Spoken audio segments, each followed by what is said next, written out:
Hi guys, it's your girl qochemist, and excuse my busted appearance. I'm actually attempting to film a, sewing video.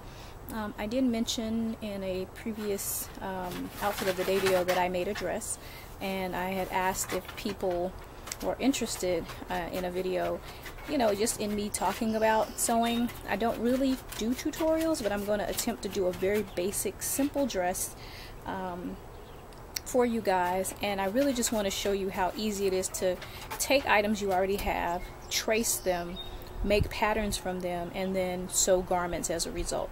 So that being said, let me show you what I have going on here. What you see here is my fabric, which is this really pretty black and pink and white print design, and I got this fabric, I'm pretty sure I got this from Fabulous Fabrics on Etsy, which is one of my go-to fabric places that I like to purchase fabric from, and I will put a link below. This fabric is a stretch fabric, kind of a Lycra blend, if you will. It's almost spandexy like fabric, so it's definitely going to cling and it's going to hug, and it's easy to work with, at least for me, because I don't have to really deal with zippers and all that stuff. So what you see here is my makeshift pattern. This bottom piece is a pattern that I traced from a Bodycon midi skirt that I purchased from, I think, Wet Seal. And you've probably seen it in the outfit of the day. It's a skirt that had the words love printed on it, so I literally traced that skirt, and that's what I'm using for the bottom part of my dress. For the upper part of my dress, I have cut out in this grocery store circular or ad, I cut out the shape of an actual, this was a top that I have in my closet. I like the shape of it, and I think it'll make a really cute dress. I'm not sure if I'm adding sleeves to this dress yet or not. If I do, I have another pattern for a sleeve that I used for some other things that I've made, and again, it's cut out of newspaper.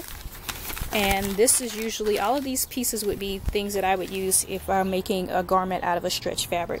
So what I'm planning to do right now is, the reason why I have the top attached to the skirt is I'm going to cut all the way around from the neckline. This is more of a boat shaped neckline, around the shoulders, the armholes, down the side, down to the very bottom. I'm going to cut that in one continuous piece.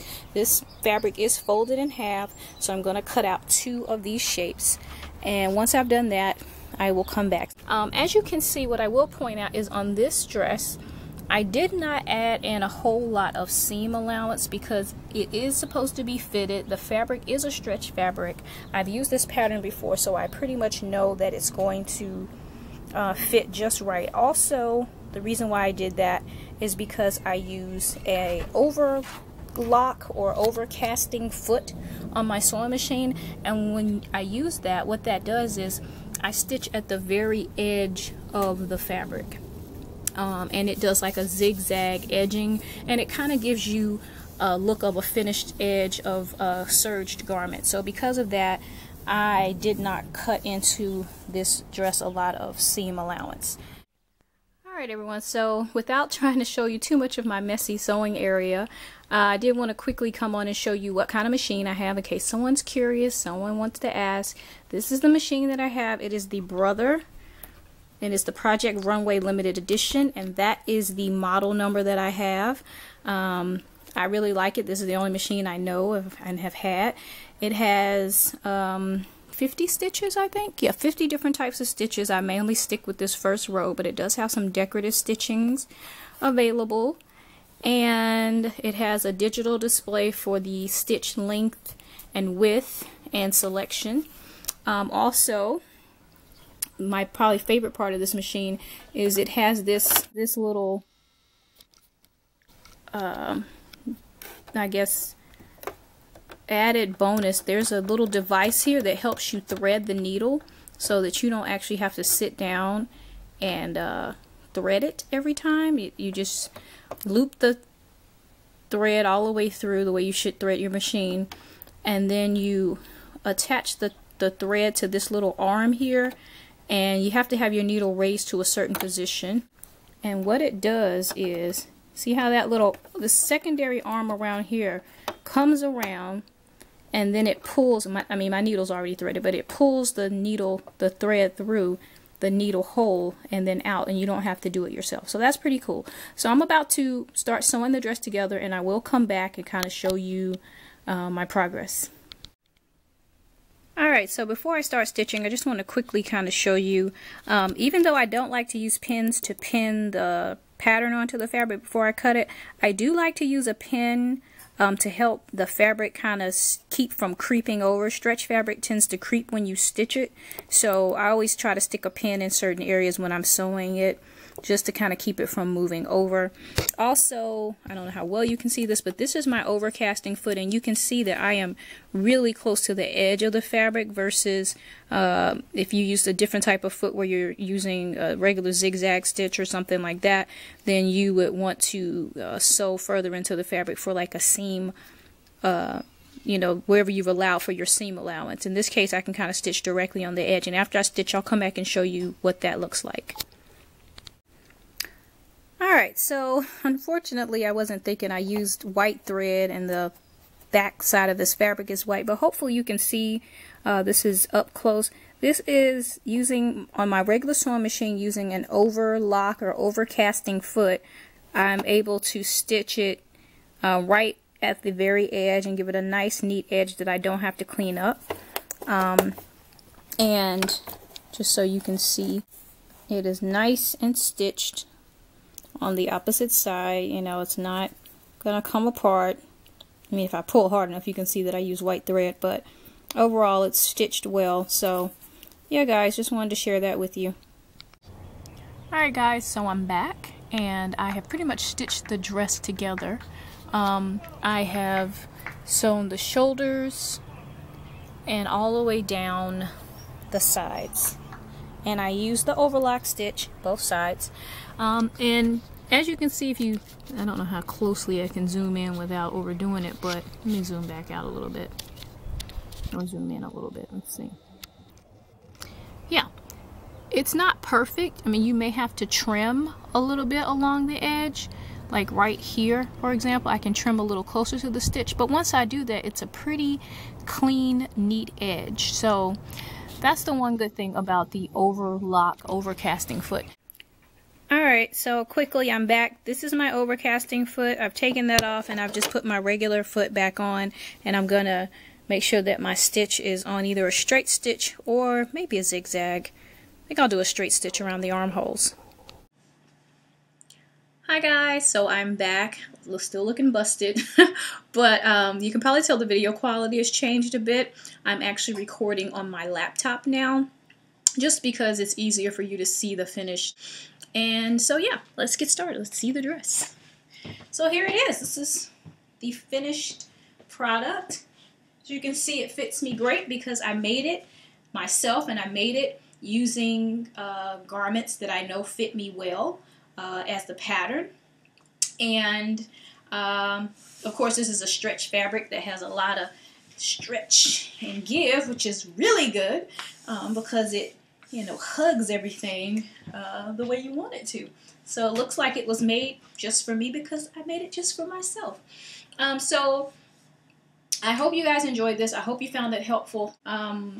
I do post pictures on Instagram, and a lot of times people are saying, you know, they wish they could sew, or they think that I am some type of fashion genius or something because I'm able to sew the things that I sew.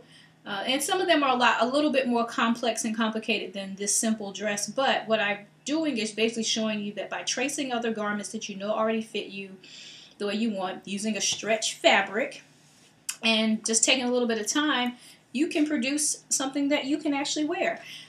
So what I will do is post below links of YouTube channels here that I watch for DIY, and I will try to post as many of them as I can recall or remember to post.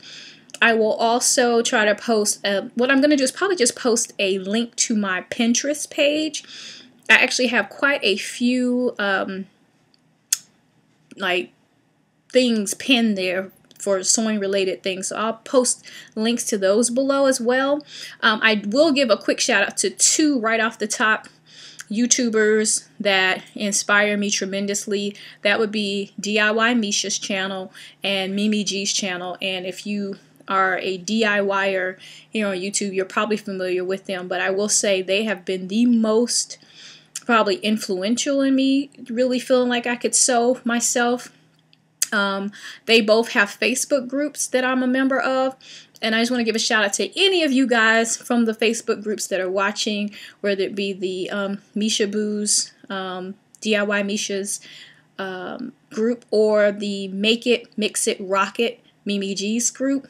You guys are amazing. I encourage anyone who's interested in thinking you want to start sewing, join a sewing group. If it's not one of those, there's tons of them on Facebook. And I think maybe some forums, other places, but join them. Not only will you be inspired by the pictures that people post of things that they make, but there is, I can't even tell you the amazing resources. I mean, if you have a question about anything, 9 times out of 10, there's somebody who knows something. Is either knows that they saw something on the internet, or they just have the knowledge and they share, and I think that is just so amazing and incredible. So I'm not going to keep going on and on because this video is going to be too long, but I hope you guys enjoyed this. I will not say, you know, post below other things you'd like to see tutorials of, but what I can do is maybe in the future, because the weather's nicer and I can film outside, if this video turns out nice, then maybe I'll, you know, post something else that I made. And so, yeah, I hope you enjoyed it. Definitely thumbs up, comment below, subscribe. You never know what's going to show up on this channel. I do everything from lock styles, outfit of the days, cover songs, now I'm sewing. You never know what you're going to see on here. Fitness. You never know what you're going to see. So I encourage you to subscribe and share this video if you like. And if you make something, please tag me on Instagram at qochemist, or, you know, email me a picture, whatever. Just let me know that I inspired you. All right, guys. Thanks so much.